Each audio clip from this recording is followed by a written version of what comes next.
Hello everyone, welcome back to another episode of the Calm Mind Podcast. This being episode 10, we've done it, double digits. I am your host, Birdkeepertoby, and joining me as always is my lovely co-host. Hi, it's Ron. Call me True Green 10. True Green, more than 7? Yeah. But you skipped versions 8 and 9, because 8 and 9 are hard to market.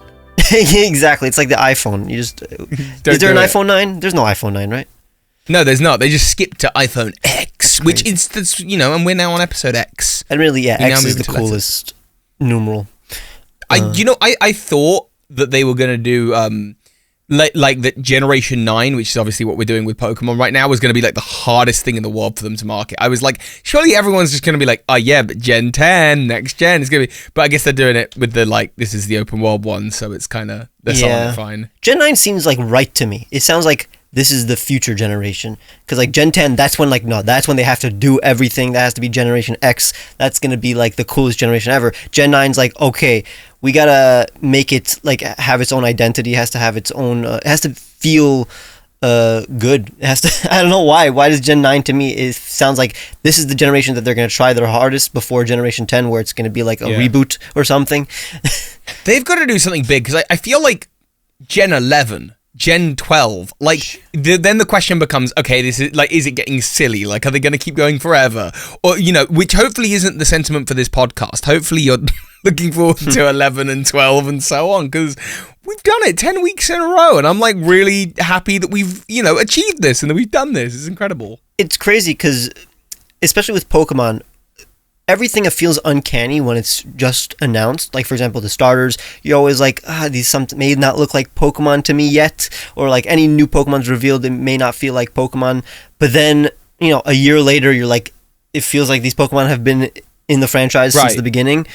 Same thing with like just generate like the terms, like the region names, the characters, just the fact Gen 9. Like, why does Gen 9? It already seems like it's like been a thing for a long time to me. I think I'm just naturally associating the fact that I enjoy the odd number generations the most, personally.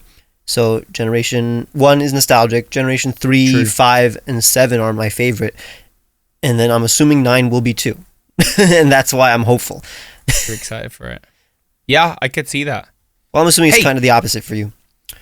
Well, even number generations are you more fond of, perhaps? No, I mean, I'm very fond of Gen 3, so I don't know if I can... Is that a recent thing, or that was always a thing?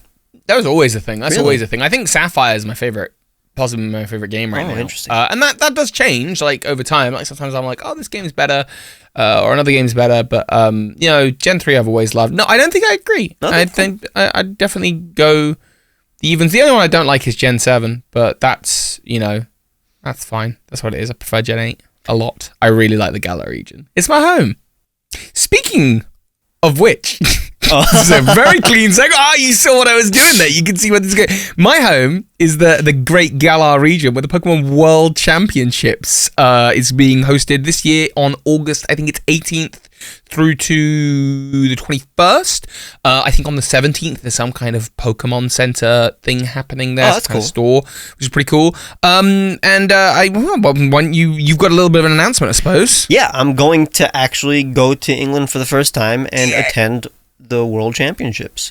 Gonna meet Toby for the first time too. Meet a lot of people for the first time. Hug them potentially. I am a little afraid of COVID, not just to be sick of it, but because we do have a lot of plans after Worlds. Me and Toby are gonna hang out, maybe do some traveling, and I don't want to get sick for that. So that... No, of course. I mean, I am really excited to see you, dude. And to have you, you're going to stay with me for like a week afterwards or thereabouts. We're going to get to record some episodes of this live. But also, this is just so, like, the moment you said my tickets are booked, I've done it. I've got my flight set in. It's set in stone now. The hotel's set in for the time we're at World. I was just like... oh, this is happening. I'm going to get to meet my friend, like, in real life. And I'm really stoked about it, man. Yeah, I'm actually, like, the week that we're going to hang out, I'm more excited for than Worlds. Like, Same. I don't know. I barely watch competitive battling, so it's like, I do watch Worlds every year, but, like, it's not like, I enjoy the what's the big football game? I forgot the name of the football game that everybody watches in America. The World Cup? The Super Bowl. Why did I forget the Super Bowl? That's the one. But I watched the Super Bowl, and I technically enjoy that more than Pokemon World's championship, even though I don't care about football, and I really do care about Pokemon, believe me.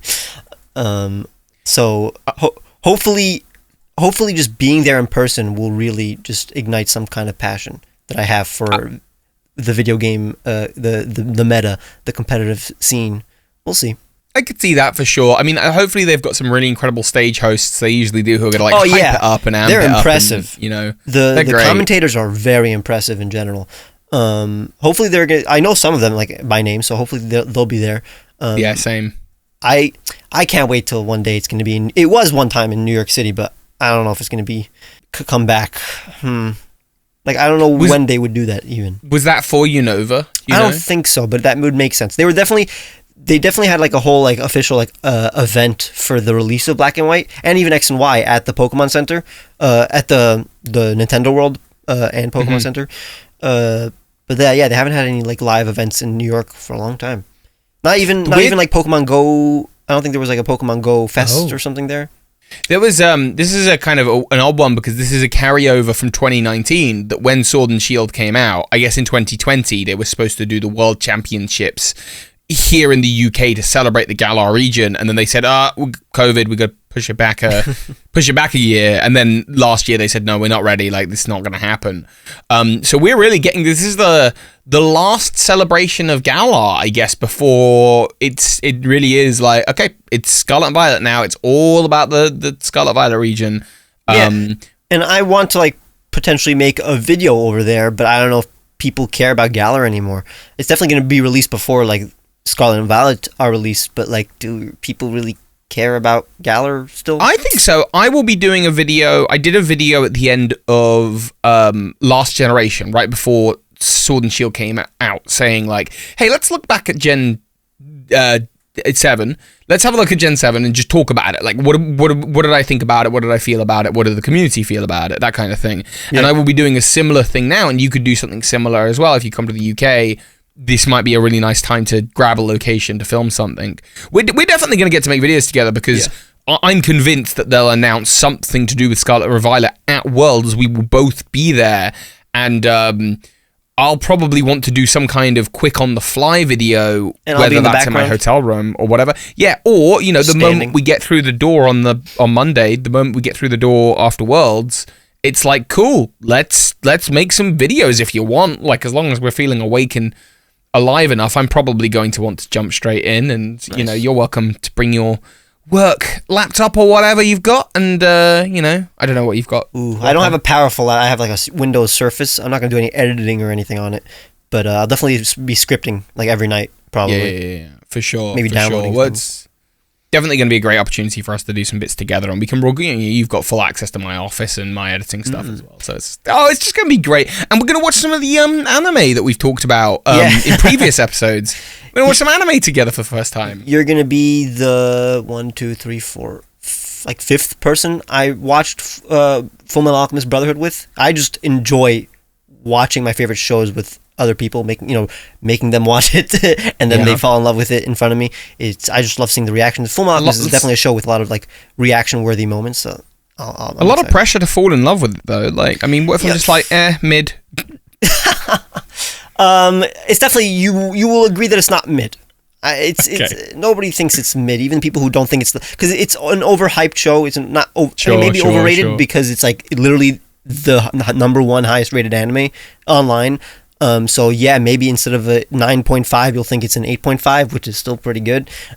But you won't think it's a 6. What's mid for you? 5, 6, or 7? I guess 5 is mid. 5 for me is boring. Mid for me, I think, is like 7. Perhaps. It does sound quite low. No, but like actually no, because 7 is like that's a good movie, or that's a good movie or show. 7, that's good, just good. Yeah. I agree. Like, I think 6 is like better than average. 5 is average, and then like otherwise, what do 4, 3, 2, and 1 mean? If it's like obviously 1 means terrible, abysmal. I'd never watch it or recommend it to anyone. But like 2, 3, 4, if they're below average, if they're not below, if 5 is below average, then how bad are they? Well, what is an average? What's a mid thing that you've consumed? that you can remember? What is a mid thing? So a completely inoffensive, not super exciting, but just fine thing that was just like palatable. Oh God, that's like a really hard question. It's a hard question. Now, for me, the difference is that I only watch things that I assume I will enjoy, and therefore my mid is just things that I enjoy. I barely watch things that I know I won't enjoy, or things that like, I don't enjoy like watching bad things for the sake of watching. Like, you know, a lot of people, they're like, oh, I like watching bad movies to laugh at them or something. I don't do that. Sure. It's not my cup of tea. Okay, I'll tell you what. Pokemon: The Rise of Darkrai. Okay, like it's for a Pokemon movie. It's on the better end, but it's not like the best end. Yeah, okay. And Pokemon movies in general are kind of mid for movies.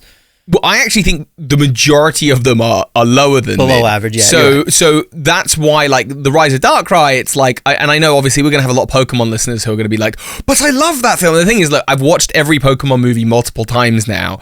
The Rise of Darkrai is definitely good for a Pokemon movie. Compared to the rest of the cinematic library that exists in the world, it is certainly nowhere near up there for me. It is, I think, perfectly on that line of like, yeah, it's palatable, it's fine, it's good. I wouldn't, you know, if I had to watch it, I wouldn't cry about it, but I also wouldn't be like, oh yeah, let's watch The Rise of Darkrai. That, I guess, there you go, that's my example. So, here's the thing. So, I say maybe Detective Pikachu, honestly, as a movie is mid. I enjoyed it a lot. Like, that was a very fun, as a Pokemon fan, that's like an 8 out of 10, but as like a film, it's like a 6 out of 10, which is, for me, mid is still good, because I'd say the average film is good. I mean, that's why people enjoy watching films. They wouldn't if a majority weren't fine and a positive experience. And a positive experience is apparently above mid.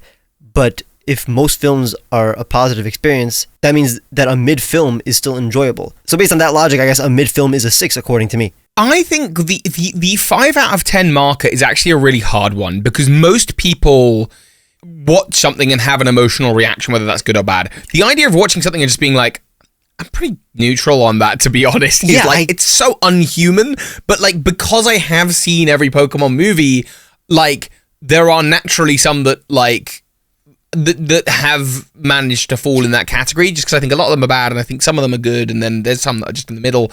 Yeah, they kind of become my 5s. Well, yeah. That's why I hate the term mid, because it's a relative term. You can only call something mid when it's grouped together with other things to give the word mid context. So yeah, like when it's a group of movies like Pokemon movies, then yeah, you can say mid, because you're talking about that this is a mid Pokemon movie. While it's hard to find a literal, just objectively mid movie or a mid show. I don't know that apart from Pokemon the first movie, I don't know that there is a Pokemon movie that ever exceeds like a 7 or 8 out of 10 for me. And I think they can get all the way. As a movie in general, I don't think one ever becomes better than like a 7 or 8 for me. Yeah. But they absolutely can get down to a 1, and that's why I think, okay, relative to that scale, Rise of Darkrai is like, yeah, it's solidly like in the middle of movies for me. And this is, you know, all I'm saying is it's a better than average Pokemon movie, which makes it like compared to other movies, it's just like a middle movie for me. But yeah, it's hard to have something that you just don't.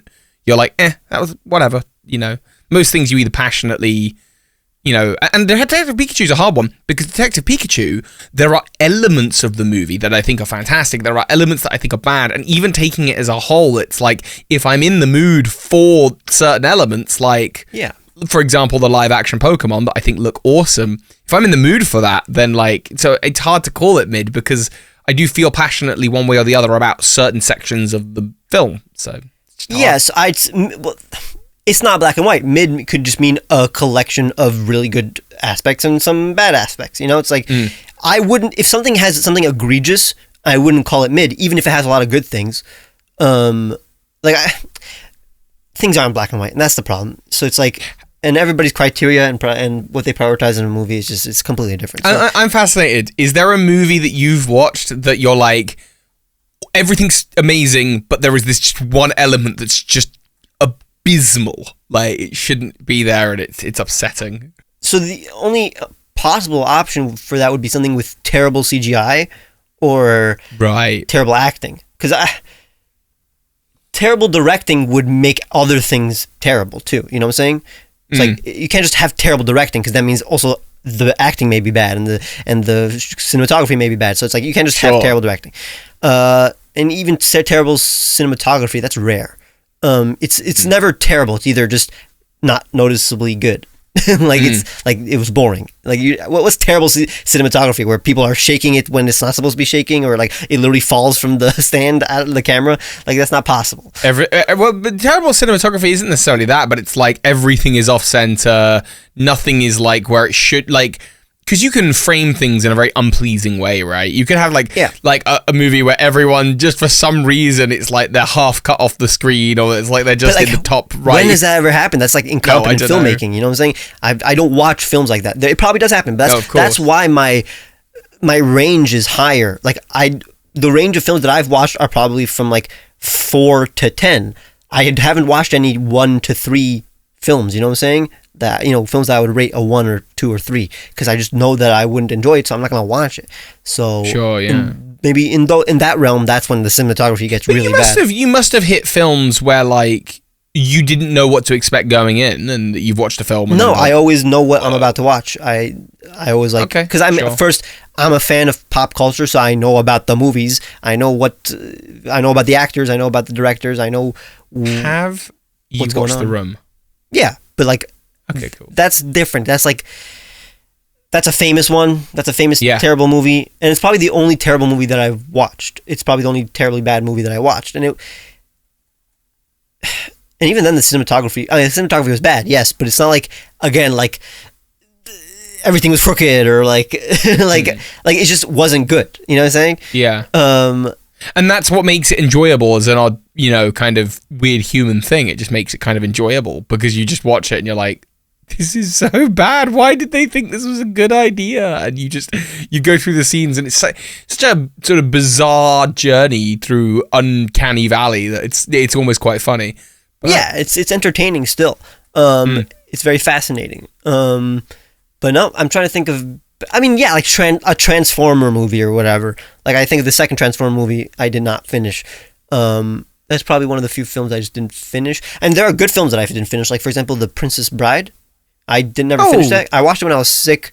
I just in the middle I stopped watching it. I never continued. That was like a few years ago. And then yeah, there are not many films I stopped. Oh, E.T. as a kid, I never finished. I was bored actually but I was a kid. I don't know. I mean, I would assume kids enjoy E.T. though, so I don't know why I was bored, but I was bored. I literally don't know. I can't even tell you anything about the film. Don't know why I was bored.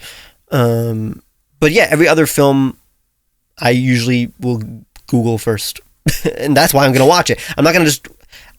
When's the last time you watched a film without knowing what you're going into? Like, was it I've done that. Alone? Well, completely alone. Because I get it if someone's like, "Hey, let's watch this movie," and then you watch it with them. But I watch films, mostly alone at least. No, but like if you go to the cinema with a friend, there was a secret cinema thing. There was that I went to. A that's secret cinema. That's part of the gimmick. Yeah, so I went in and we watched a film, and I just went, "This is really bad," and I just walked out halfway through. Okay, but I'm not gonna now pay $20 without knowing what I'm going to pay for. Also, like I really didn't enjoy the new Batman film. I thought it was horrendously boring, and I know I'm in the minority. People love this film, and it's great. I'm really happy everyone enjoys it. That's awesome.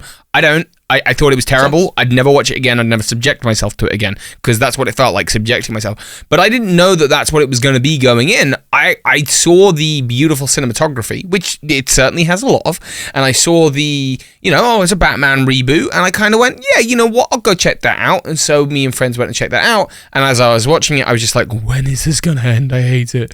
And I came out just with like a very negative opinion about the film. Like that 4 out of 10 for you? 4 out of 10?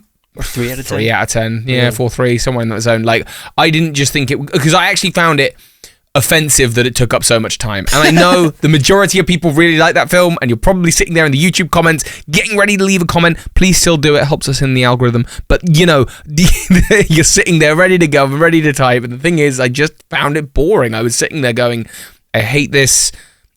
My thing with it, and I'm not going to go too deep into it because that's not, I don't want to sidetrack here, it's just that I've watched Avengers movies and I thought they were really fun, and I've watched The Dark Knight and I thought that was really amazing and well scripted and beautiful, and this was neither of those things. There were a couple of really beautiful shots that I thought were really cool. Other than that, I just didn't really like it. And that's happened a couple times where I'm invested enough in the franchise, so I went to see the first Suicide Squad movie.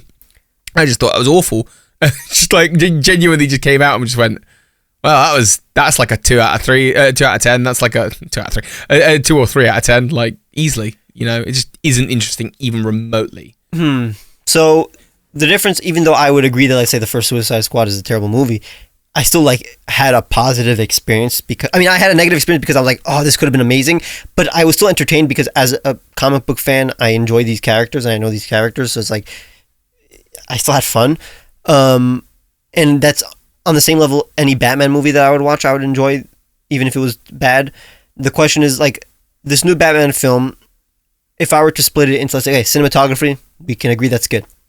Acting, good. Like, nothing bad, I would assume. Nothing wrong, but nothing right either. Nothing right.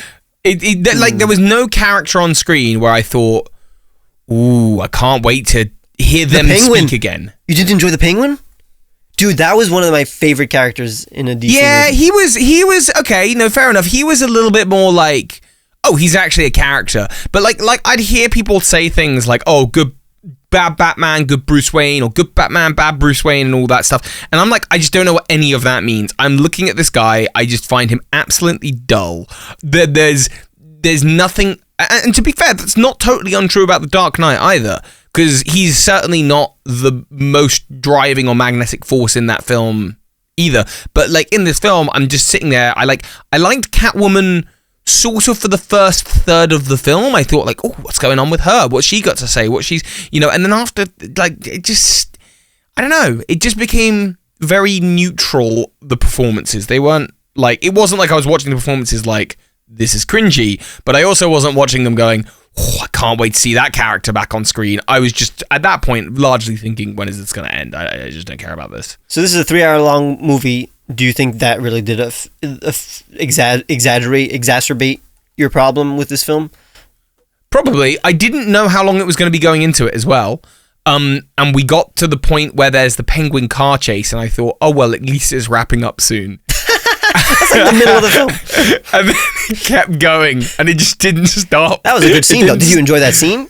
Well, that was the best scene. That was the best scene, was the car chase. And even then, like, I didn't love the cinematography, just in that I felt it was all over the place.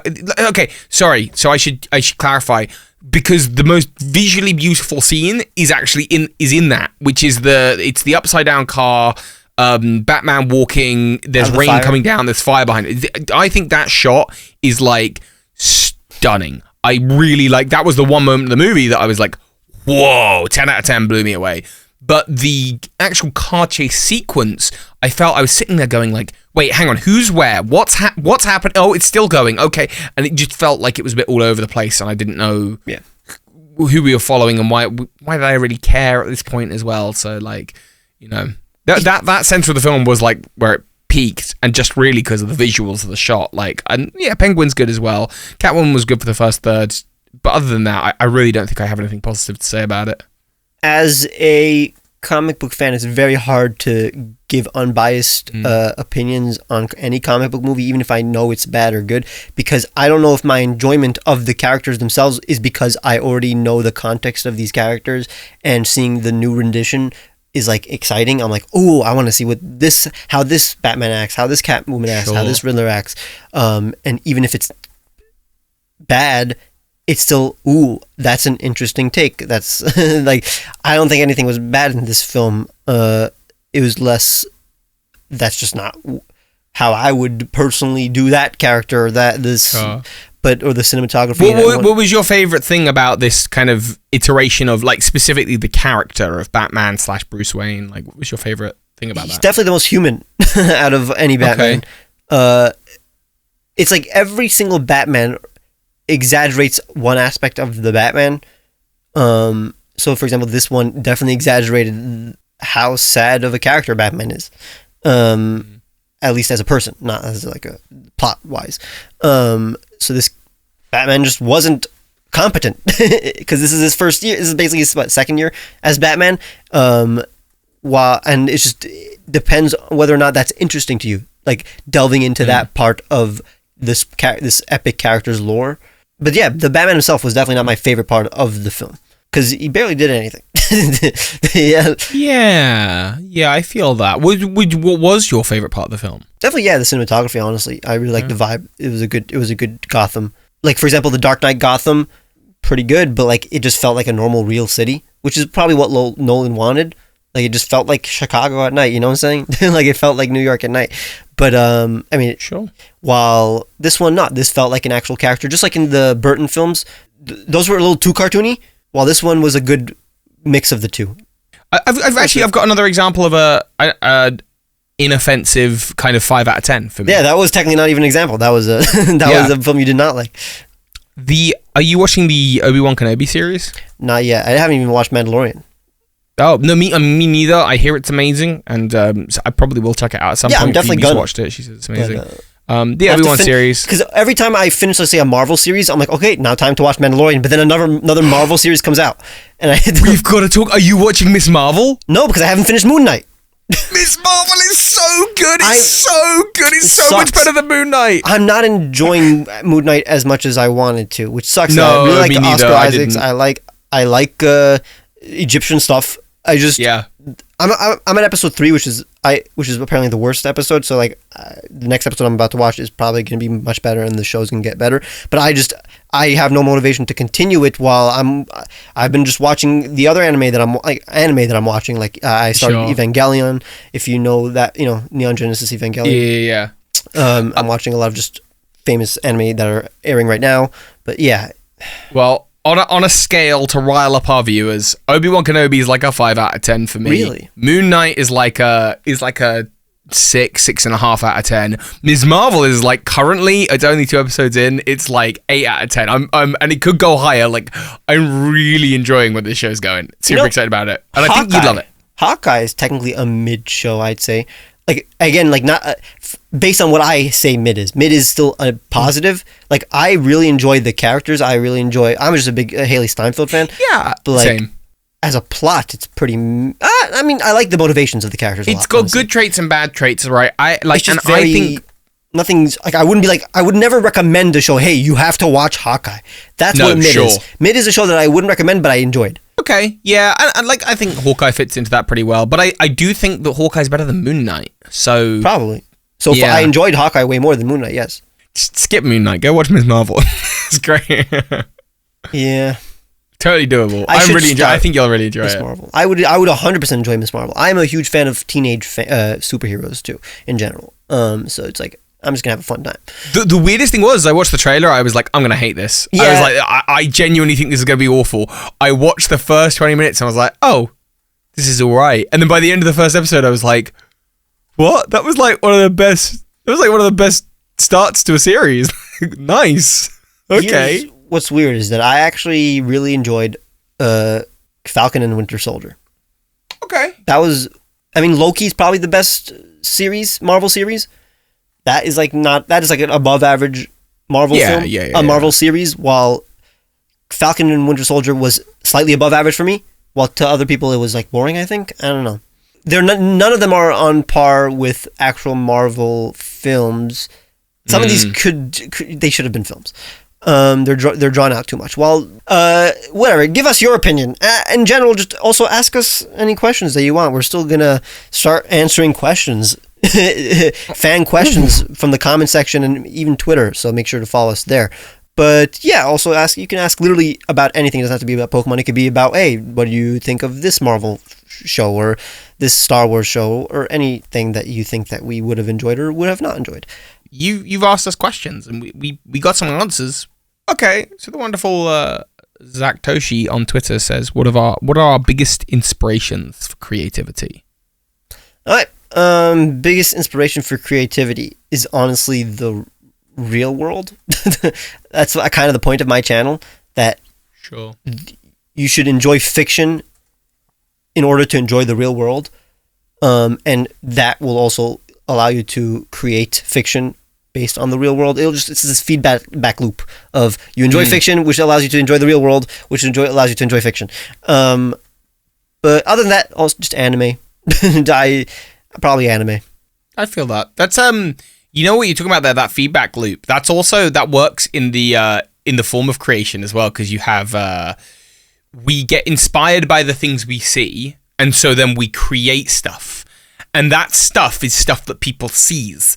And then they will create stuff. And we live in a world created by like this feedback loop of imagination. It's really fascinating. True.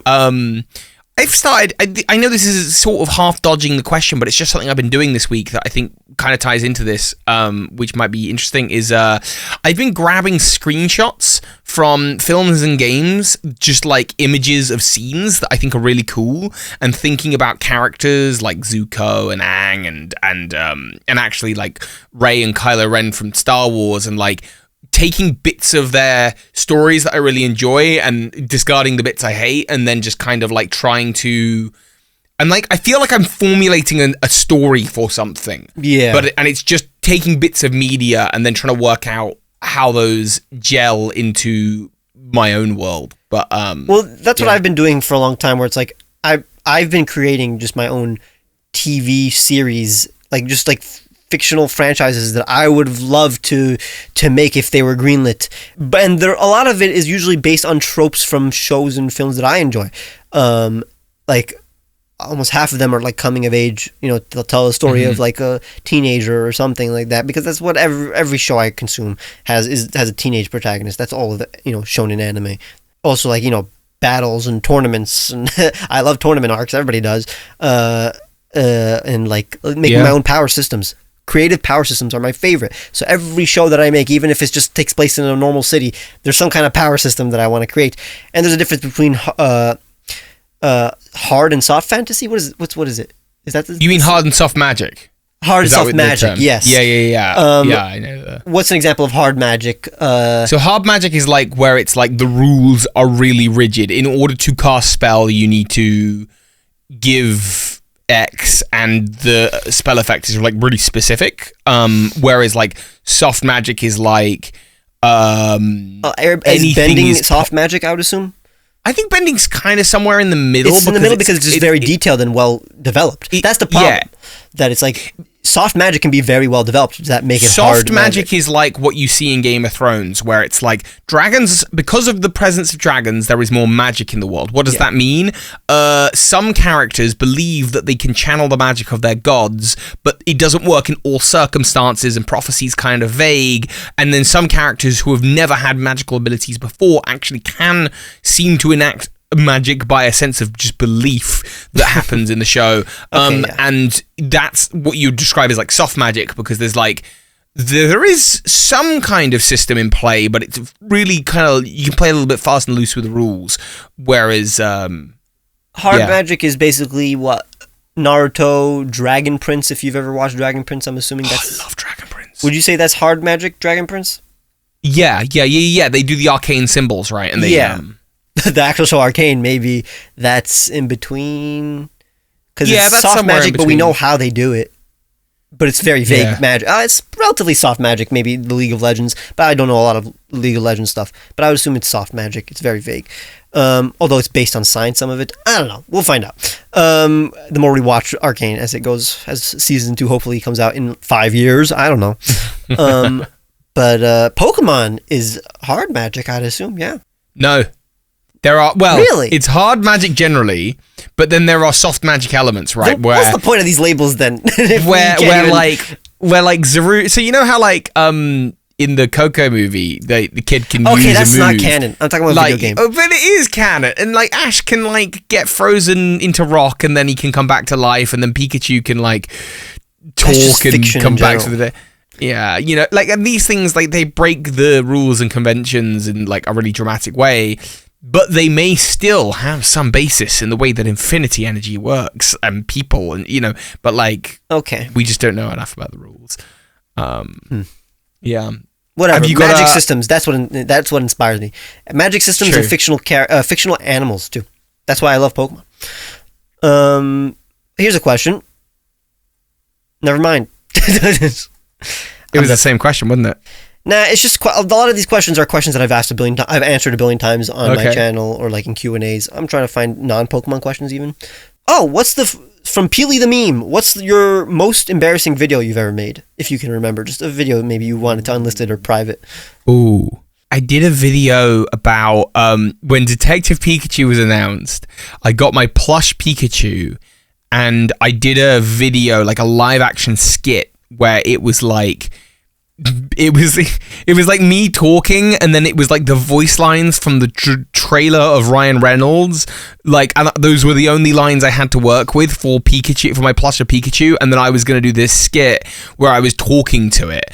And so, like, in the trailer, you get the whole, like, you're adorable. And I was like, okay, cool, I can work with that. And then, like, so I was like, oh, Pikachu, you're so adorable. You're adorable. And then we did a skit, and it was so bad. And actually, like, a year later, I was like, I'm just going to upload it anyway on, like, April Fool's or something as, like, a dumb. And it didn't do well, which was fine, because it shouldn't do well, because it wasn't good. It was really bad. Yeah, send me a link to that in the future. I've never seen that. I never will. The problem for me is that there's two separate kind of categories. There's videos that that are like cringy, that I'm embarrassed of, but are still on, live on the channel, and then there's videos that I've actually unlisted or privated because they're just not quality content, in my opinion. Okay. So the example of like cringe content that I've made is like me doing impressions of the Pokemon. The first, the Kanto Pokemon, just me doing the voices. That's kind of great. It's pretty embarrassing, but it's like, it's still on the channel, and I'm not like embarrassed of it. There's a video that is still on the channel. Why do people hate Charizard? Which is explaining why Charizard is so popular and overrated. But in that video, I made that entire week leading up to that video, I spent time just making a model of myself, like a 3D model of myself that I animated in the video. It looks terrible because I'm not a modeler. I'm an animator, but I'm not a modeler. So this model of myself looks very uncanny and disgusting. And even when I posted it on like Twitter, I posted like the beta version, the alpha version of the model and the beta version, and tried to like refine it to the point where people were like, all right, this is fine. But art is relative. So people will always be like, oh, it's fine even if it sucks, because it's just as good as they think you can do, or based on precedent, that's, to them, this is the best you've ever done. So it's like, well, it's pretty good, even if it sucks. It made it into the video, this model, and I'm embarrassed every time I see it. But then there are videos that I've like unlisted that are not good. Like, for example, I made a reaction. I reacted and like analyzed a bunch of Pokemon quote unquote ripoffs, like monster catching and taming games like Temtem and stuff like that. That was a very nuanced conversation, but in that video I was very not, my words were not nuanced. I was not thinking about what I was saying. I did not know the backlash of half of what I was going to say. I didn't say what I wanted to say eloquently, so it came off as me dismissing anything that wasn't Pokemon, basically. So I privated that. And then recently I released a video where I gave real life animals Pokemon stats. But even though it was a well-made video, there were core problems with it that I couldn't fix. I liked the video. It was a great video. And if you don't think about it, it's very fun to watch. But just the more you think about it, the more mistakes I made in terms of like how I calculated the stats. It's like I could make a whole separate video on the behind the scenes of this video and why it didn't work. It would be so much fun. I wish people cared, but I'm good that they don't care about this video. I'm never embarrassed by mistakes in videos. I'm more embarrassed about like if I make a video that I think is like really funny and then it's like it just falls for. Oh, actually, do you know what? There is the video that's never seen the light of day. That was a full animated project in the first year of the channel. Please forgive me, this was such a long time ago, people. I made a video and I did an animated skit about, I commissioned an animated skit about the daycare center, and it was yeah, you voiced it. Yeah, you were voicing it. Oh, it's so annoying. No, it's not annoying, because I'm telling you, when I got the finished project back, right, and everything was there, there's a joke in there sort of about Ditto in the daycare that just felt so inappropriate and so past the line of like oh, I see what you're going for. And like, maybe it was fine. Maybe I'm over-exaggerating. But I felt uncomfortable watching it. And I thought I scripted this. I thought this would be funny, but I'm watching it and it's just messed up. And I'm so glad I feel genuinely embarrassed talking about it. I'm like, oh, I'm so glad I never released that. Like, that would be haunting my dreams. It was like 6 years ago. 7. Yeah. 7. I was going to say 7, but that's when you started the channel 7 years ago. So. It was. Oh, actually, no, I suppose it was 6 years ago because we were definitely good enough friends for you to have asked me and no, it was 6 years ago because it was part of like a university project. So that's why I commissioned this big animation. But I'm super glad that, and it's never going anywhere. Like you can't even like cut the joke. It's like the whole video is that joke, and it's kind of gross. I don't like it. Well, the problem with like I feel genuinely embarrassed about it. The problem with those kind of videos is that those jokes have already been made a billion times, like about the daycare center and Ditto and just anything Pokemon related. That it just comes off as like these are like I would, as a Pokemon fan, I would not enjoy it because I've seen the joke a billion times. Even in animation, I've seen a bunch of daycare. I forgot that you were in that. Yeah, that's crazy. It's so funny. But yeah, no, that never came out. I'd say 75% of projects that people ask me to voice on or to be part of that I've actually submitted my work, they never end up being rleased. And it's so annoying. There has been so many other examples of there's been a Pokemon Abridged that I voiced Giovanni, which was, I don't know why they cast me as Giovanni. They're like, oh, we have a voice for you. And I'm like, okay, cool, I'll do it. And they're like, you're Giovanni. I'm like, I'm not Giovanni. Whatever. I did that. That never happened. There was a channel that you did, I don't know if they still exist right now, but you were actually on it. They did like history of like, of certain video games. And I don't remember what mine was, but you were on it. Was I? I don't You did remember. it, like yours actually aired. But then I literally spent, like 6 hours voicing this thing that never happened, and it was for free. Like, 'cause this was early in my career, I'm like, okay, might as well. And I also really enjoy voice acting and stuff. But yeah, it never happened, and whatever. And there's more. Oh, frustrating. I'll be able to find that somewhere. I've got a list. Every time I'm in a video, a collaboration somewhere else, I like add it to a playlist called like My Travels Elsewhere on YouTube. So like there is pretty much a full playlist of like my collaborations everywhere that I probably missed some. But actually, do you know what? This conversation really neatly ties us into. We have a question from our friend Hoops in Hip Hop, nice. Who hopefully will be on the show at some point. But he says, I've got one. How did you guys first meet / connect with one another? That's exactly what I was going to say. Oh, you should ask that one because I remember seeing that. Yeah, that's like, I should be the first one I asked, really, because like I think that's a perfect question. And the truth of the matter is, I don't know. Do you know? You just reached out to me. You're like, remember you wanted to do this like project where you collab with basically everybody in this sphere, in this community. And I was next on your list. You're like, all right, time to talk to True Green 7. Time to hit up True Green 7. Hang on, I'm going to see if I can find our first DM because I think I probably could. Were those on Twitter or Skype? If I well, it was one or the other. But if I was messaging you out of the blue, then I guess I would have had to have done Twitter first, because then you would need to do Twitter to get your but we talked Skype, a lot unless Skype. I was just thrown into a group chat. How are you going to scroll that far up? I've found it. Oh wow, okay. I found it. Dude, that would be awesome. So I must be replying to something said either on public Twitter or on like or whatever. You about to Skype by any chance? I want to rub something by you. I want to rub you off. Wait, what the hell? Oh wait, no, run. I mean run.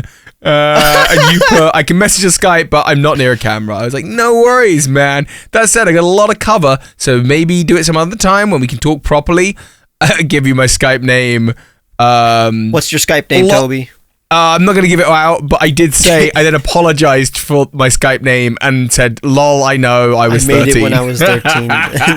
You know how many people say that to me? I mean, I've said it, because True Green 7, I also made as a 17, but I'm not, as a 13-year-old, but I'm not embarrassed of it. But yeah, you're like the 7th person to have said that to me at that time.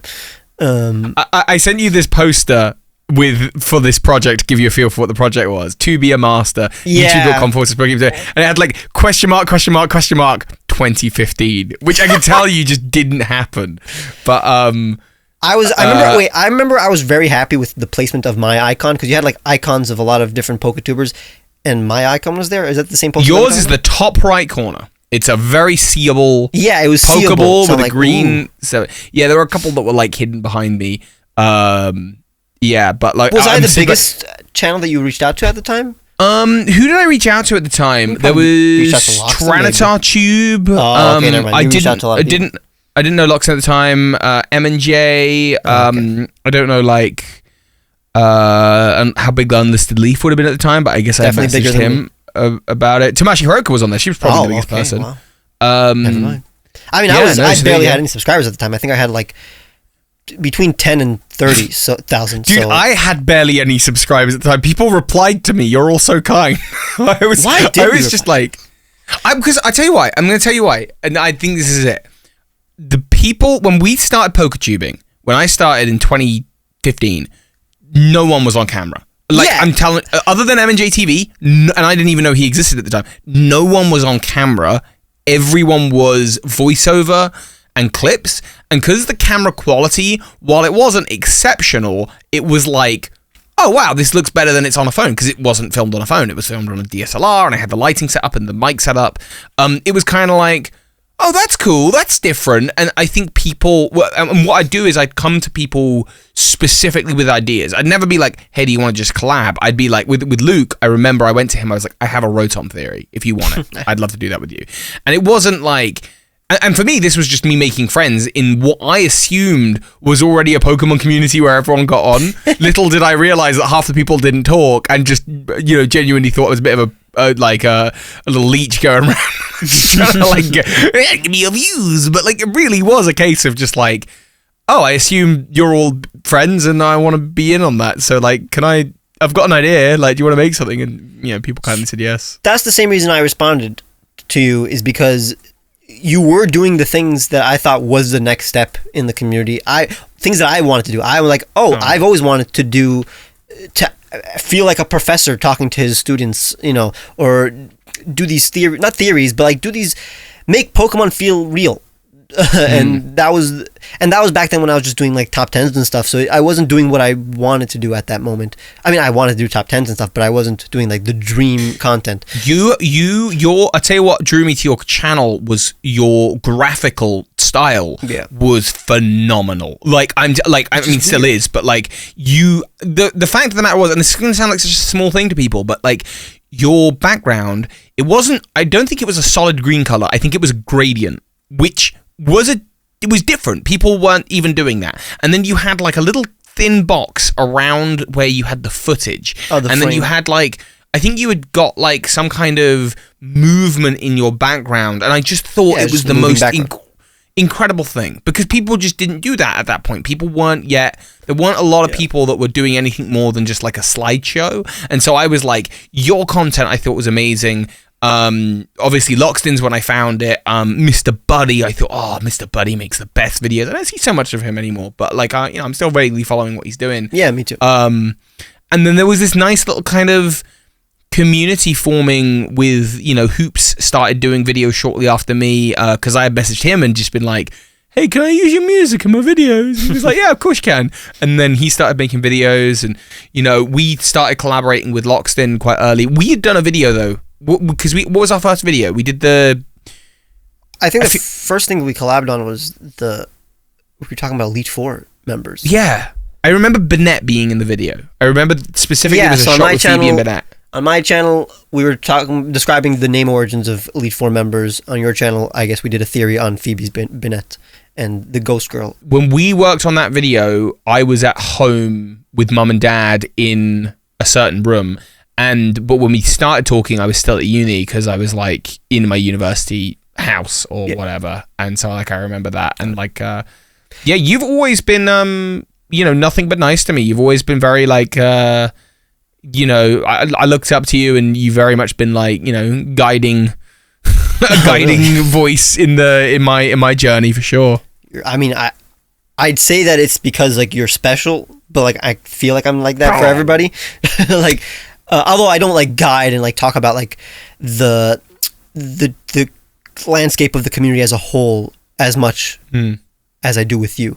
But yeah, I think there's just the fact that you felt this wasn't just some guy who wanted to talk about Pokemon. It felt like someone who wanted to make actual content, films and stuff on YouTube about Pokemon.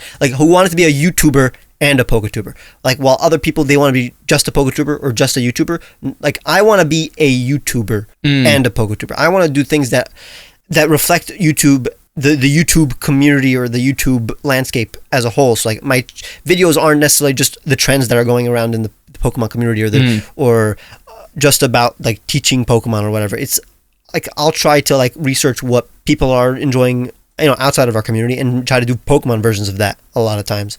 And you were basically doing that because it felt like you were doing vlogs, but with Pokemon. And vlogs were huge at the time. It's an odd thing, actually, because I feel like my channel, like, a lot of that identity that my channel had in 2015 and 16 has disappeared, just because the trend of doing vlogs but about Pokemon is like, now everyone does it, right? And so Really? I fall into that crowd, and I'm not even necessarily the highest quality. I still have breakout videos where it's like, oh, I'm doing something like really exceptional, going to a location, and that's always the best stuff. And you always say to me, Toby, that's like the best stuff. And I just wish every video could be that, but I genuinely don't yet believe that I have the capacity or ability to make every single video an interesting location or an interesting thing, and be able to rely on that as an income source for sure. True. I mean, you can literally just go out, like how I went on walks and made Pokemon based on what I saw. You could just film a thing outside while you're talking about a theory based on Celebi. You can just be in the nearest forest while you're recording or something like that. That's way harder, obviously, and you do release a lot more videos than I do per week. But, like, every other video. The other thing is, I've got that duality where, like, I also love making, like, I like making news videos. I like making, like, I enjoy that stuff as well. So there is this kind of quite wide disparity of, like, while no video is, like, hopefully low quality, some of them are much higher effort than others. Like, and clearly you can see that in some of those, and that's why I call them my Pokemon epics. And I just hope to keep on updating that playlist as much as I can. That'll be the stuff that, like, if my channel gets deleted, I'd be like, I hope that's saved somewhere. People start doing what you were doing, or you were famous for doing at the beginning of your career, which definitely happened to me, where, like, you said, what drew you to my channel was the fact that it was edited, that my videos had editing in it, and now everybody's videos have editing in it, like, everybody, so that's when, once that became the norm, I had to try to find something that made my channel unique, and then that became, I guess, Fakemon. But then, now everybody's doing Fakemon. So I'm at the stage where, like, I'm still trying to find what the next step is. I'm still going to do Fakemon, and I'm still doing high-quality editing relatively. Although, now that editing isn't the main focus of, like, or the main gimmick of my channel, my editing is way less explicit. Now it's less about just throwing things, making things move, or, like, throwing in a lot of keyframes and just, quick cuts. It's more just good editing by the definition of the fact that the cuts are at really good places. The footage that I use, I cut them in a way that make them seem fluid instead of, like, just random footage. Like, watch my videos, you'll know that, like, whenever I'm talking about a thing, there's always a thing on screen that is relevant to what I'm saying. While other YouTubers, if they're showing, like, footage of the gameplay, they'll, like, show, like, 30 seconds of footage of gameplay. And they won't cut based on what they're saying. They'll just, like, throw in footage. I've definitely seen that happening. Have you seen Loxton? He did a recent video about it was about the new legendaries, I think. You'll remember it if you've seen it. It's got, like, the wildest editing in that I've just ever seen. A lot of Loxton videos have wild editing. It's like upsettingly good. Like I'm sitting here just like, I'll never be able to compete. Which one is it?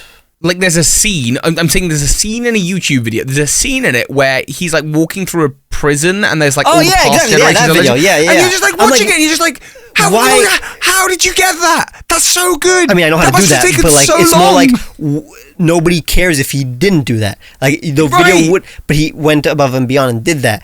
I mean, I'm assuming it wasn't him, like, it was his editor. It was his editor, I suppose, but, like, I'm just sitting there just, like, bananas, absolutely bananas. Like, how good is that? Yeah, I was like, that was more than any other PokeTuber has ever done, just to talk about that specific topic that he was talking about. And yeah, like, the difference is that people think that when it comes to editing, especially when it comes to, like, essay videos or, like, Pokemon videos, that high quality editing means just throw in an image every time you say a thing. So it's like, I said, let's say the sentence is, I think Pikachu is a super cool dude. Okay. Okay. Do you think Pikachu's a super cool dude? So they'll be like, when they say Pikachu, they show a Pikachu, and then when they say super cool dude, they show a GIF of Pikachu with sunglasses, and then they like, oh, when he becomes Raichu, he sucks, and then they show Raichu, and then they show Raichu doing something that sucks. Sad face Raichu, yeah. Yeah, sad face Raichu, and then they show a meme, and then they show an image of this thing. It's like, no, that's not high quality images. That's just showing a thing every single time you say something. Yeah, and it's like, again, and I get it from a like an engagement point of view where you're like trying to throw stuff up on screen just to keep people watching because they know what's going to happen next. Yeah. But literally all that's happening is you're personifying the point that you're saying. And, so people are really listening, but then if you've not got anything to say, you're just saying words and images are coming up. It's just, I think that trend did die off though. I think over the last 3 years, I don't see that anymore. I agree actually. There's way less content in our community that is just like, top 10s or just like talking about just general Pokemon without any thesis. like a lot of my videos, there's a thesis. There's a reason why I make that video, a point that I'm trying to make. So it's like I don't need to just throw in a lot of quick cuts. The content itself is literally the point that I'm making.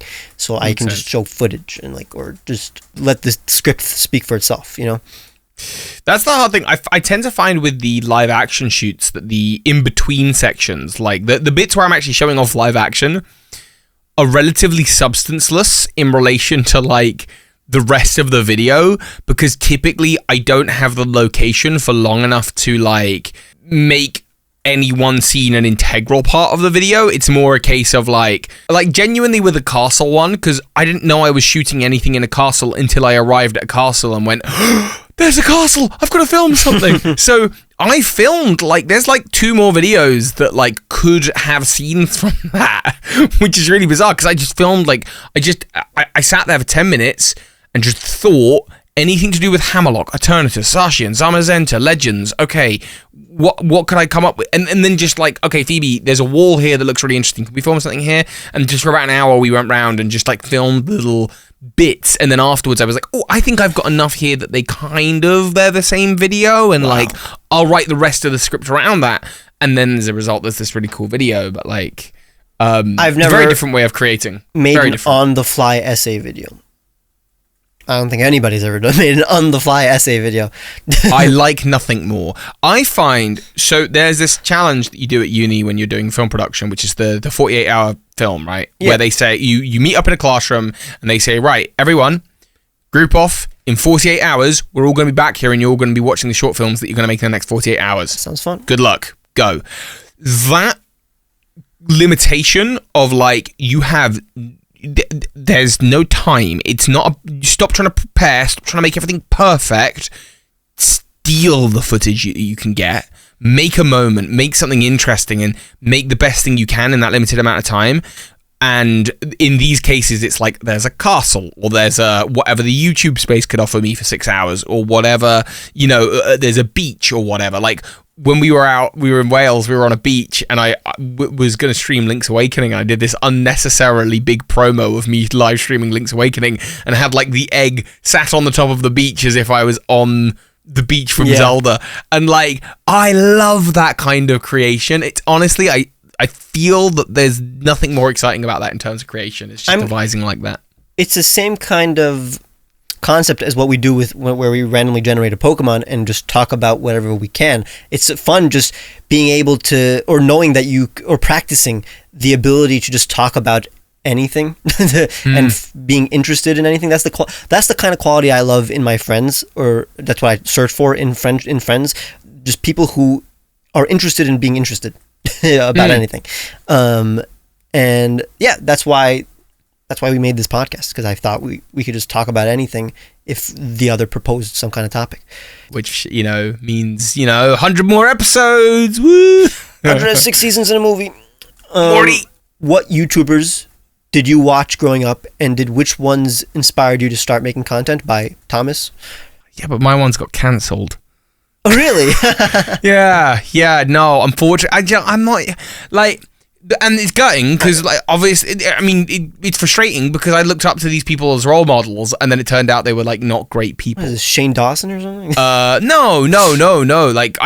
Actually, they are not on the platform anymore. I'm not gonna. Yeah, you don't have I'm to not say going to it. name names, but there were people in the British vlogosphere that, like, if you were around in 2012, you know who I'm talking about. You know what I'm on about. Where I just thought, oh, there's some funny guys. Look at them just broadcasting themselves to the world. And then sort of like after the fact, it turned out that they were all like really like, they were sort of the first wave of YouTubers where people were realizing, oh, there's a position of power here. There's a position of like that you trust between the viewers and that kind of thing. And like, you should not be messing with that. And like, it just kind of left a really gross tint on the whole thing. But they were the people that I was watching, them and some people who didn't get cancelled. It was a different world back then. Honestly, the creators I watched, don't watch any of them anymore. Like, I remember the fact that a British vlogger was cancelled for things that some bad things, because I think it was on Philip DeFranco, but I don't remember the name of the person. It was on Philip DeFranco. Yeah, so then I think I know who. I'll tell you what, there you go. I've always watched Philip DeFranco. Philip DeFranco really is, yeah. He didn't inspire my channel or anything, but that is technically the YouTuber that I watched the most of, because I watched every episode of the PDS since I was like 13, I think, which is crazy. That's like 12 years. A long time. Ooh, Red versus Blue, Rooster Teeth. Rooster Teeth in the early days.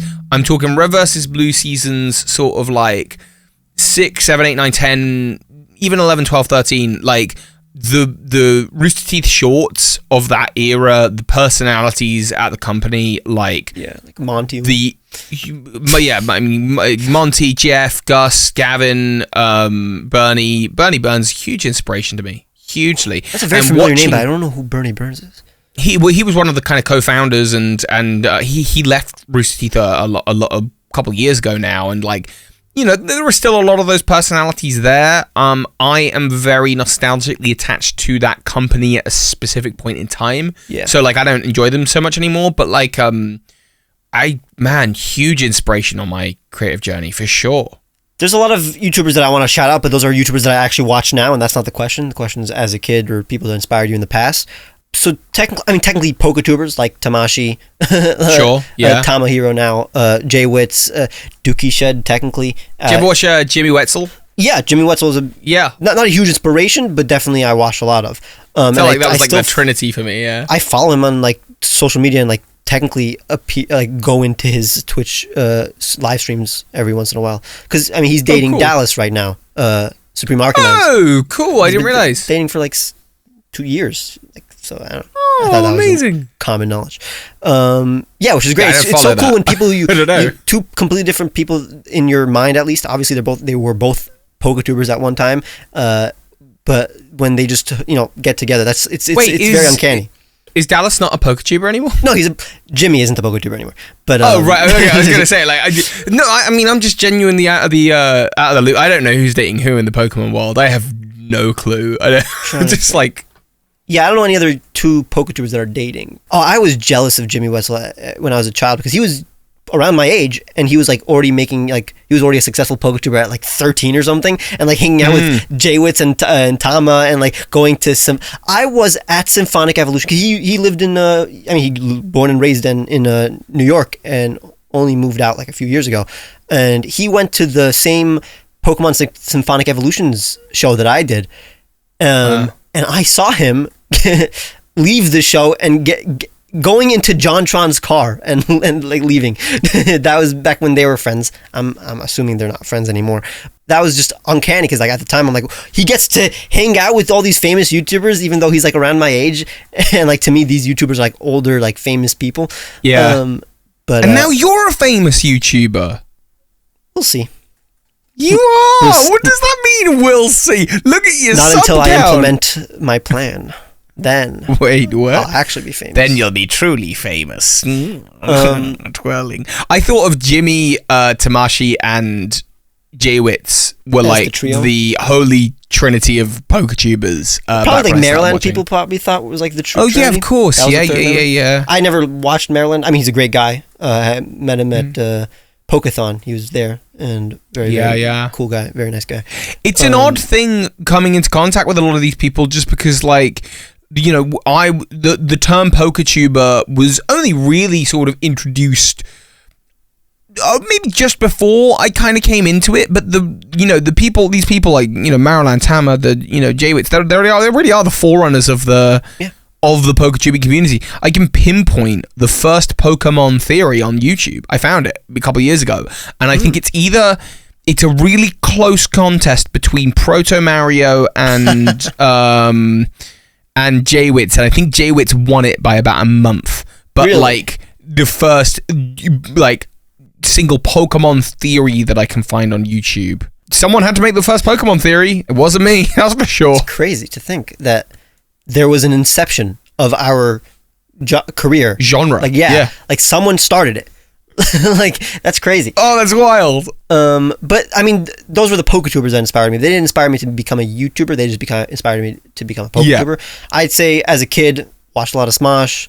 Technically, Fred again was an inspiration, even though Fred is not Fred is Fred, but Fred is just an example of a kid making a YouTube channel, and that's technically what I did. That's the inspiration to start making a YouTube channel. But Smosh, what's funny is I, just like everybody, I watched Smosh as a kid, stopped watching as a teenager, but now I watch Smosh Pit. Okay. Now that many years ago they started having a cast. And that's what turned off a lot of people. It wasn't just Ian and Anthony, right? It was with a whole cast of crew. And now I'm a huge fan of this cast and crew, even though I don't care about their skits. Their Try Not to Laugh challenge, a lot of their just challenges and just their just casual, non-scripted stuff. I'm a huge fan of nowadays. And it's probably one of the few channels ever that I watched as a kid, stopped watching, and then had a resurgence that I still watch now. That's fascinating. I definitely haven't had anything like that.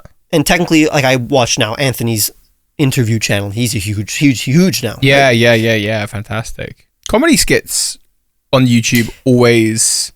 Yeah. Big thing. Like old school college humor, and actually, I've mentioned in a past podcast about how Tenacious D is my favorite band, and their first album, they've got a lot of tracks that are just skits, and filming stuff like that I always loved that kind of thing. I should do more skits here on Birdkeepertoby, to be honest. Are there a lot of people doing skits, multi-person Pokemon skits? Pantis does it, and obviously he plays all the characters.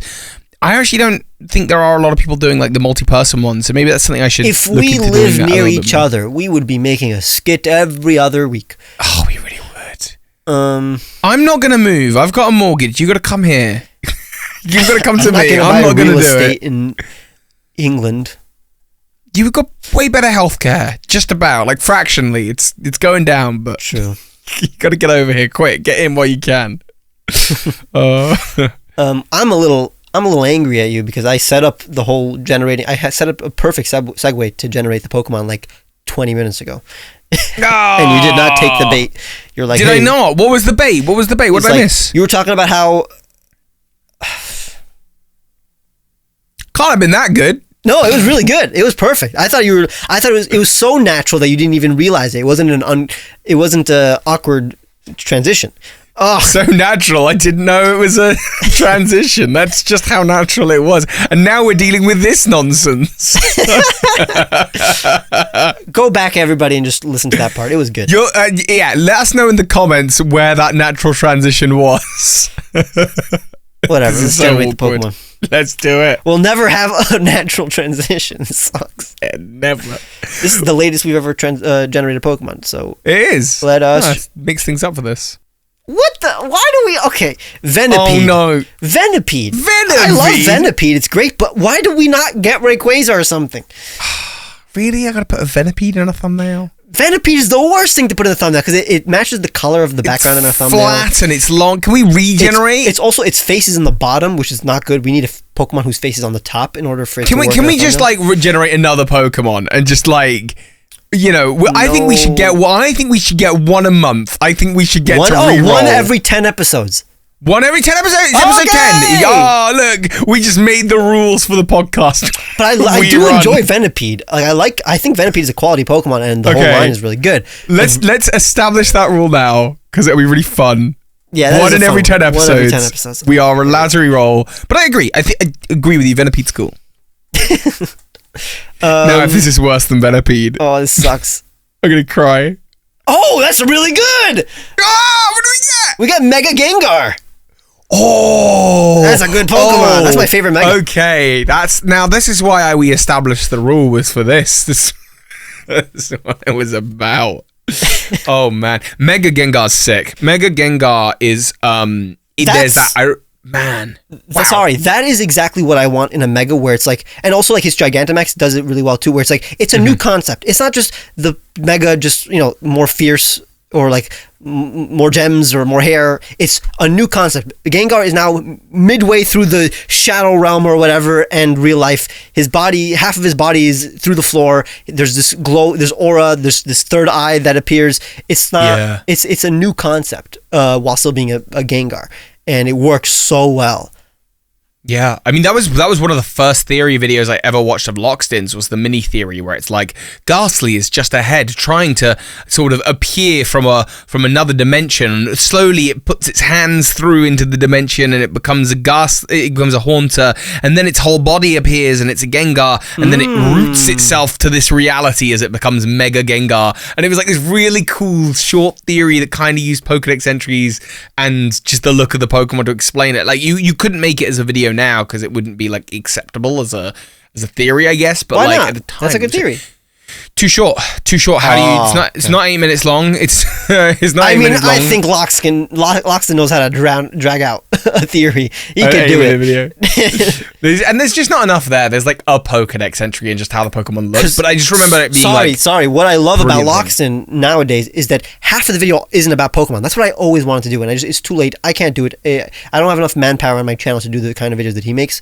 But because he has editors and other people helping, and it really does make the quality content. And that could easily work with this, where half of the video he's just talking about the real world inspiration for this Mega and for this concept that he is theorizing about. Like he could be talking about doppelgangers for 10 minutes, and how this Mega is just a cool callback to the original inspiration that Gengar already always had. Do you know, I always got really lucky that Lockstin does that, because if he was doing my territory, which is slightly different, like people don't always notice, people, I'd be dead. There would be no channel for me, because what I do is like, I don't care if like people will make a theory and then they'll be like, and I think it's really cool what he does. I love it. Yeah. People will make a theory where they'll go, the real world inspiration is a dragon, so maybe it'll evolve into a dragon. And I'm like, the real world inspiration doesn't mean anything to me. When I'm making a theory, it's about what does the game text say about what's in the game, and if it's not in the game or in the show or whatever, then we're not even considering it as canon, because it can be nothing more than supporting evidence at best, because it's like, I'm interested in talking about the story of the Pokemon world, which ultimately is the only thing canon is what it says in it, not it's inspired by this place, so therefore this will happen for sure, and that kind of thing. It's the opposite for me, where now his videos are less theory and more just talking about the origins of Pokemon, and that's what I used to do a lot of, and now I just don't do it anymore because I think Lockstin does it better. So I mean, I could try to do it even better, but like it's like I won't succeed. It's facts. We're talking about facts, so we're basically going to talk about the same exact thing, even if it's going to have a completely different flair in editing and narration. So I don't want to even work. It's also laziness. I don't want to work hard on a video that Lockstin can technically kind of do better and will get more views. So now my channel is mostly creative related instead of just facts. Makes sense. We've all very much found our niches. Although it's interesting, because I was just saying to a friend today, like, I don't see YouTube as competitive in that way, and that like other Pokemon people doing Pokemon theories, like using the lore to create stories, there are original theories out there, and there are creators making them, and I absolutely love finding those channels. I found one recently, a guy called Captain Fidget, who I did a big old shout out for, and he's someone that like I'm trying to like sort of take under my wing and usher a little bit, and we're working on a video together, because he's just like, in my opinion, like if there is another channel out there making Pokemon theories, and if there were like 5 channels my size doing exactly what I do, I only see that as a benefit, because it's like, great, if someone's in the mood for like like I can only make an 8-minute video a week, roughly, or 10-minute video or 20-minute to occupy 20 minutes of someone's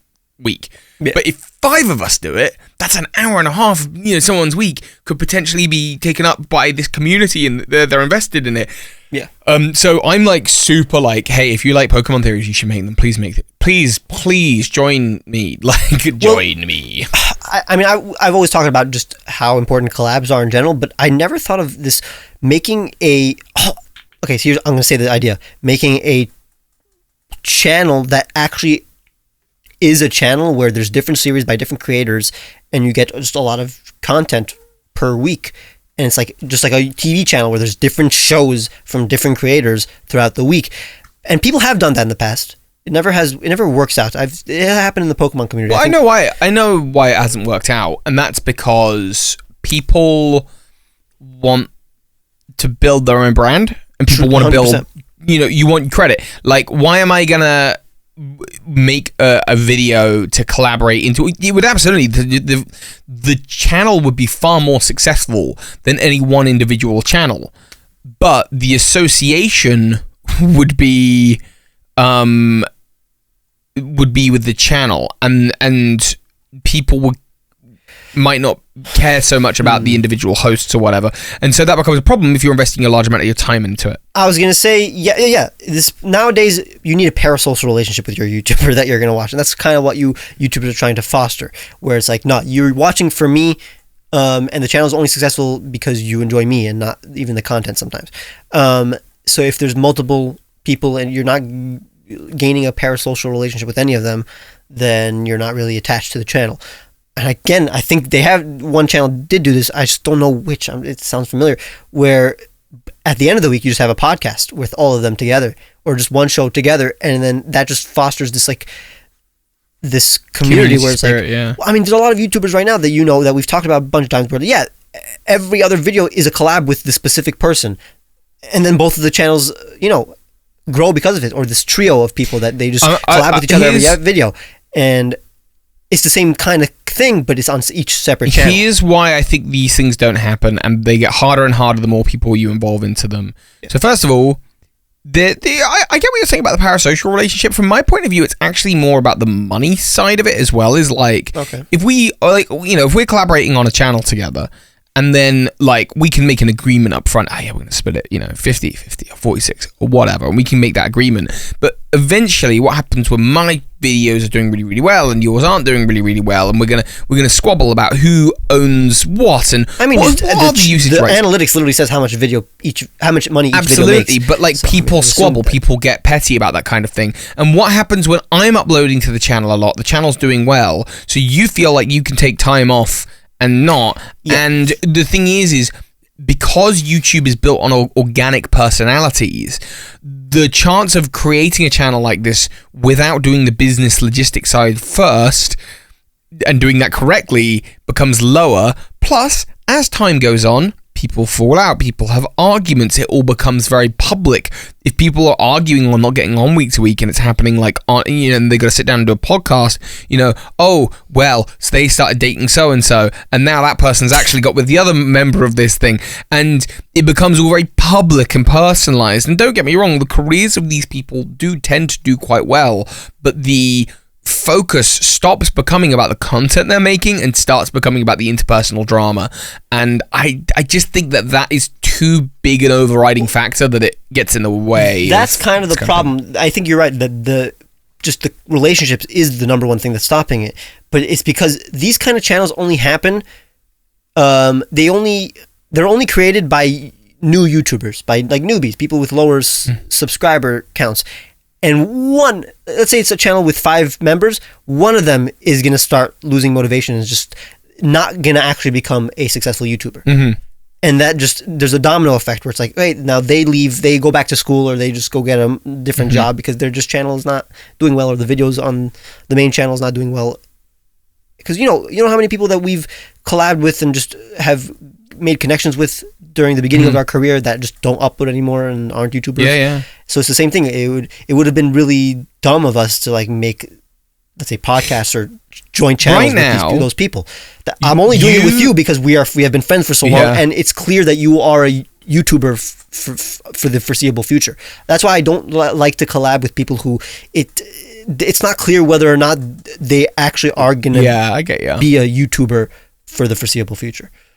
We could, you, me, Loxton, and Hoops and Hip Hop, right? Yeah. We could say tomorrow, hey everyone, we're never uploading to our channels again, but we are all uploading to this brand new channel, and it's, the Professor Oak's lab or whatever. Oh, I never said just stop uploading on the main channel, by the way. But then that's the other problem, is if you're still uploading to your main channel, your priorities to that, and so the second channel, that slacks. But what I think is, if we all said, oh no, we're going to make this our priority, that channel, we'd become the biggest PokeTuber channel, I think in no time at all. True. But I think the downside would be then the moment Hoops or you or me or Loxton, the moment we're in a different place in life, or we want a different thing or whatever, there's not the versatility to move. Whereas with your channel, the moment you're like, oh, I don't want to do facts anymore, I want to start doing this.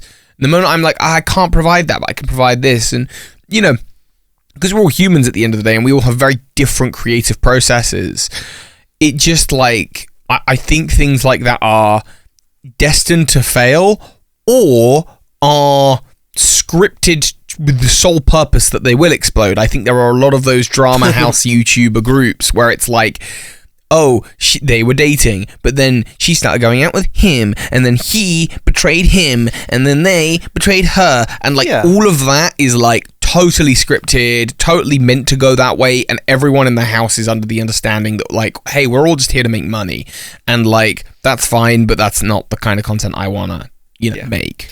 And to be fair, it wouldn't be too smart for that specific group that you proposed, Loxton and Hoops and Hip Hops, with us, because we kind of share an audience. Whenever I collab with you, and vice versa, we don't gain any subscribers because people who my viewers already know of you, and vice versa. You know what I'm saying? So if they wanted to subscribe, they would have already subscribed. So whenever I subscribe with Toby, it's not because I want to gain subscribers. It's because I like making videos with Toby. I'm only doing it for the clout. Yeah, it makes sense. I'm a bigger YouTuber. I mean, you're a big deal, and I'm only gonna do it for the clout. You think I'd be here just because we're mates? Get off. Yeah. I guess we're ending the podcast now, Toby.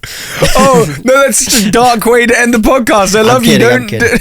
Well, yeah, the fact is now at my size, even though I'm not as big as I would want to be or whatever, I'm relatively big for a Pokemon YouTube channel. Nowadays, I can't really collab with any person bigger than me anymore. It's rare. It's very rare. So whenever I'm collabing with a person, it's 100% because that person would because I want to make a specific video with that person. And it's a cool feeling. It's I don't have to worry about the performance of the video on their channel. I don't have to even come up with a separate video to be on their channel. 90% of the collabs that I make nowadays, it's just me making a video on my channel, and they don't even promote the video. And they don't even they don't release a video on their channel that promotes my video, or vice versa, like you do when you start off on YouTube. It's a bittersweet feeling where it's now I just have a group of friends that I can just call on whenever I have an idea. Yeah, it just sucks when you just you don't have anything that you can do when you're desperate. Let's say I'm desperate. Okay, I really want some views right now. Let me get a collab. That never happens. I can't really find one. Very sure.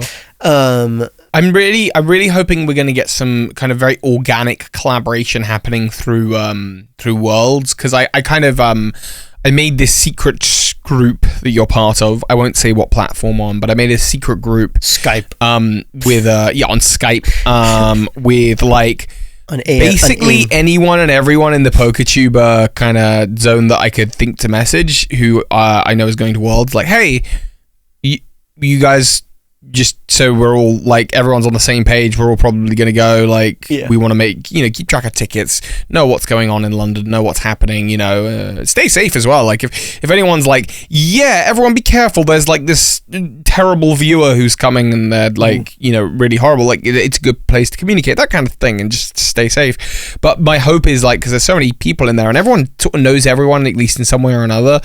My hope is that people are going to start thinking now oh, cool, when we get to Worlds, we can start making videos. We won't make videos at Worlds. We'll make videos after Worlds. But, there will be people there where it's oh, you know what?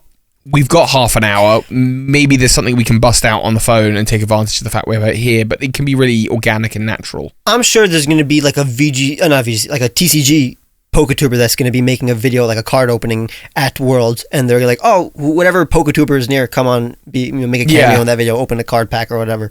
I'm like 95% sure that's going to happen. I don't know, like what kind of video can you make at Worlds? Like a documentary about it, or just like a vlog. And I love watching vlogs, convention vlogs and stuff like that, but it's not really a convention, honestly. If I was ever going to do that, like do a documentary series, realistically, what I'd need to do is get my questions ready now, get my tripod and lights ready now, and then say to people, right, my hotel room, can you come up for 10 minutes and just answer these questions? Yeah, people haven't done that in a long time. There used to be a lot of like convention-based documentaries where like a YouTuber would just ask a lot of questions to the YouTubers that they've met at a convention. That doesn't happen anymore.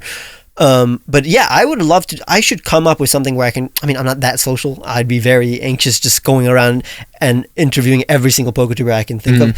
But yeah, I would love to make a video like that where, you know, how I made the series where I asked Poketubers questions like, what's your favorite Pokemon or favorite Pokemon music or whatever, and I edited it together.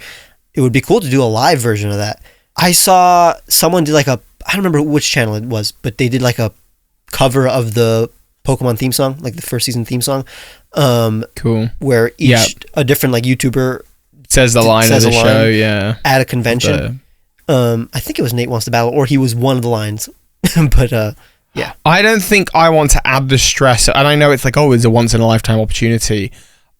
I don't right now want to add the stress of like, make sure I get all of these shots. I think I'd rather think of a number of small, like, shouldn't need more than a phone and like a good lav mic ideas that I can just ask people like, hey, is now a good time? Could we go around this corner and just like record something small to go in a video here, to go in a video there, and like just ask people if they want to be part of stuff. You know, I'm not asking for promotion back or anything.